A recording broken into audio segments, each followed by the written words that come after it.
कांग्रेस के राज्यसभा सांसद दीपेंद्र हुड्डा का बड़ा बयान सामने आया है। उन्होंने कहा कि हरियाणा में कांग्रेस अकेले ही चुनाव लड़ेगी। हरियाणा में अकेले चुनाव लड़ने में कांग्रेस सक्षम है। देश में लोकसभा चुनाव के लिए इंडिया गठबंधन के तहत आम आदमी पार्टी और दूसरी पार्टियों के साथ गठबंधन हुआ है, लेकिन हरियाणा की स्थिति अलग है।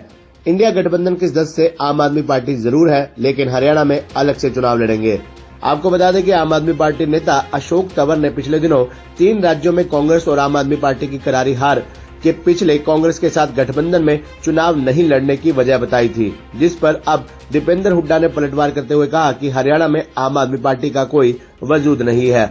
उन्होंने कहा कि दिल्ली और पंजाब में आम आदमी पार्टी का जरूर वजूद है और हो सकता है कि दोनों राज्यों में लोकसभा चुनाव गठबंधन में लड़े।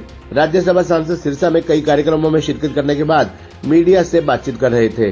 दीपेंद्र हुड्डा ने कहा कि सिरसा में 24 दिसंबर को हुड्डा ग्राउंड में एक भव्य किसान मजदूर आक्रोश रैली होगी, जो कि वर्ष 2024 का चुनावी शंखनाद होगा। इस रैली के जरिए बड़े बड़े संकल्प लिए जाएंगे, जो मौजूदा भाजपा सरकार को सत्ता से उखाड़ने में कारगर सिद्ध होगा। दीपेंद्र हुड्डा ने कहा कि 3 साल पहले दिल्ली में हुए किसान आंदोलन में 750 किसानों की मौत हुई थी, लेकिन भाजपा के किसी भी मंत्री, विधायक और सांसद ने अफसोस भी जाहिर नहीं किया। उन्होंने कहा कि उन किसानों को सिरसा की रैली में नमन किया जाएगा। उन्होंने कहा कि भाजपा सरकार हरियाणा में 9 साल की उपलब्धियां गिनवा रही है, लेकिन 9 साल में सरकार ने कोई विकास कार्य नहीं करवाया है। उन्होंने कहा कि आज प्रदेश की जनता भाजपा से दुखी है और परेशान है, इसलिए कांग्रेस को लोग याद कर रहे हैं। अब हरियाणा में कांग्रेस वापसी करेगी और बहुमत से सरकार बनाएगी। उन्होंने कहा कि हरियाणा में रोजगार के कोई अवसर सरकार ने उपलब्ध नहीं कराए हैं, जिस वजह से आज देश में बेरोजगारी के मामले में हरियाणा नंबर 1 पर है।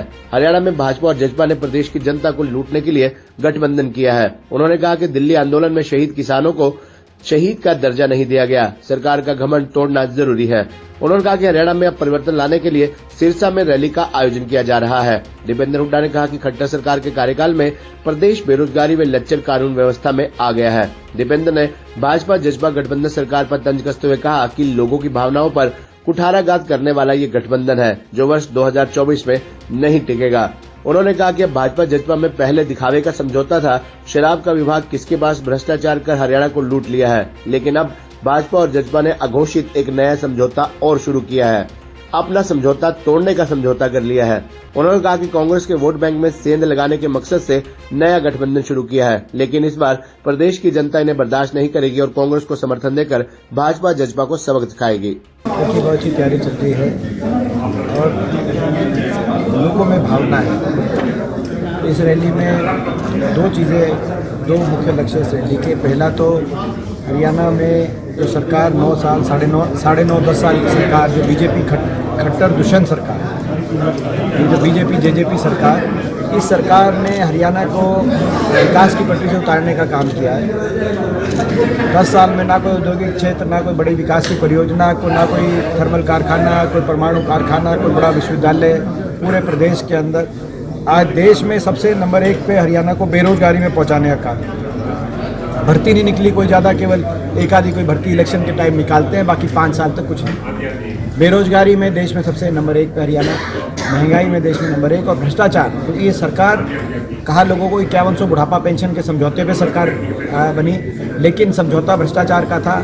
अब सबको सामने आ गया कि आपस में महकमे बांटकर जेजेपी और बीजेपी के मंत्रियों ने प्रदेश को लूटने का काम किया है और हरियाणा को विकास की पटरी से होता है। तो हरियाणा में लोग बदलाव चाहते हैं, परिवर्तन, और परिवर्तन चौधरी दीपेंद्र सिंह हुड्डा जी की नेतृत्व की तरफ हरियाणा के लोगों की आशा है। चौधरी उदय भान जी की अध्यक्षता में कांग्रेस पार्टी आगे बढ़ रही है और 24 तारीख को ये जो हमारी रैली की जाएगी, परिवर्तन पहला लक्ष्य है। दूसरा लक्ष्य, इस रैली में 750 जो किसान, मजदूर, आड़ती, व्यापारी, क्योंकि कृषि व्यवस्था जो हमारे पंजाब हरियाणा में एमएसपी पे मंडी बेस्ड सिस्टम हमारी है, उसको समाप्त करने के लिए 3 काले कानून आए थे। कृषि कानून बड़े उद्योगपति समूह के हवाले सब कुछ कृषि व्यवस्था सौंपने के लिए किसान ने अपनी लड़ाई लड़नी पड़ी, लेकिन आज तक इस सरकार का अहंकार नहीं टूटा।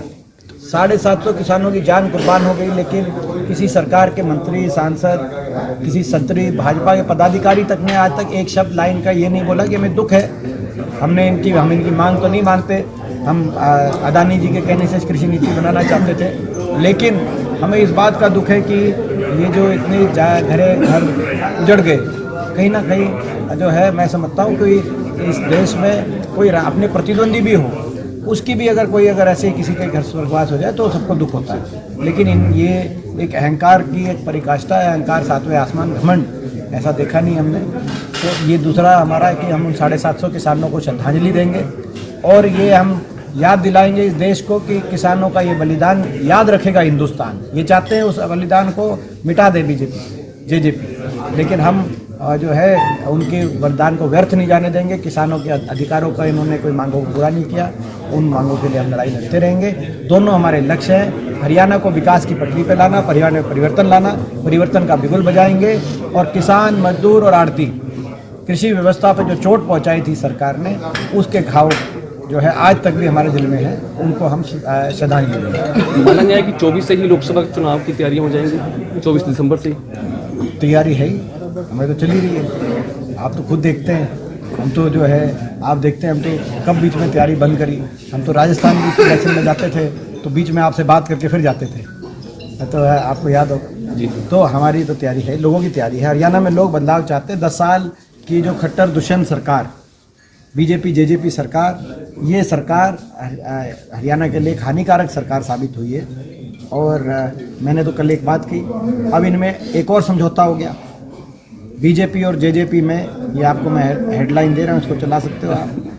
बीजेपी और जेजेपी में पहले दिखावे का समझौता था 5100 बुढ़ापा पेंशन, अघोषित समझौता था भ्रष्टाचार, शराब का महकमा किसके पास है, एक्साइज, हरियाणा को लूट लिया मैंने। अब अघोषित समझौता इनका नया हो गया है, अपना समझौता तोड़ने का समझौता कर लिया इन्होंने कि भाई ये समझौता तोड़ो, जेजेपी फिर उतारो मैदान में, इनेलो पार्टी जैसी पार्टियां फिर उतारो और नारा दिलवाओ बीजेपी को करो जमुना पार, बीजेपी को करो जमुना पार, ताकि जो कांग्रेस की वोट है उसमें सेंधमारी, बीजेपी के जो सत्ता के विरोधी जो वोट है उसमें सेंधमारी करके और दोबारा से लोगों को छल सके।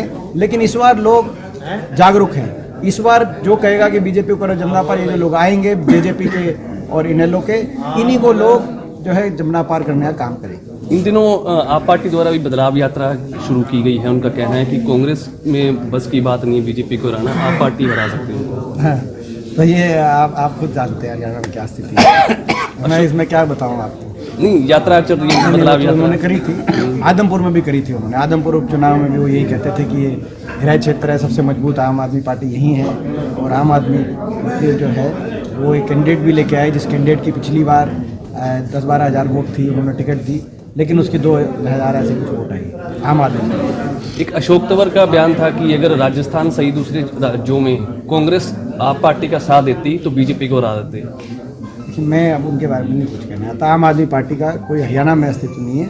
आम आदमी पार्टी हमारी इंडिया की जरूर एक मेंबर है, जो इंडिया का एक गठबंधन अलायंस है। 19 तारीख को मीटिंग है और राष्ट्रीय स्तर पे तो सारे साथ मिलकर चले, एक अच्छी बात है। लेकिन हरियाणा में परिस्थिति तो हर प्रदेश की अलग होती है। अब किसी प्रदेश की कल को आम आदमी कहे कि जी हमें तमिलनाडु में, तो आप कोई कहे कि जी वहाँ, तो ये हर प्रदेश की अलग परिस्थिति है। देश में हर प्रदेश की अलग परिस्थिति। आपको याद होगा पिछली बार ये 3 राज्य कांग्रेस पार्टी प्रचंड बहुमत से जीती, लेकिन हरियाणा आ गई। पिछली बार हिमाचल बीजेपी जीती और यहाँ भी बीजेपी सरकार बनी। तो हरियाणा में अभी इस बार हिमाचल कांग्रेस जीती। तो हर प्रदेश का अलग परिस्थिति है। हरियाणा में निश्चित तौर से कांग्रेस पार्टी सक्षम है, या आम आदमी पार्टी का ज़्यादा अस्तित्व हरियाणा में नहीं है। हरियाणा में लोकसभा, दिल्ली में और पंजाब में इनका जरूर आम आदमी पार्टी का एक अस्तित्व है और वहाँ पे मैं समझता हूँ गठबंधन होगा जो इंडिया अलायंस। हरियाणा में लोकसभा चुनाव, विधानसभा चुनाव होंगे, क्या कांग्रेस अकेली लड़ेगी या गठबंधन में? कैसे क्या? मैंने जैसे कहा हरियाणा में सक्षम कांग्रेस पार्टी स्वयं, हम स्वयं सक्षम हैं। हम अपना कांग्रेस पार्टी का जनाधार है, वो किसी और को जो है उस पर क्यों ऐसा लड़ाने का कोई, मैं समझता हूँ कोई राजनीतिक लाभ मुझे दिखाई नहीं देता। ठीक है।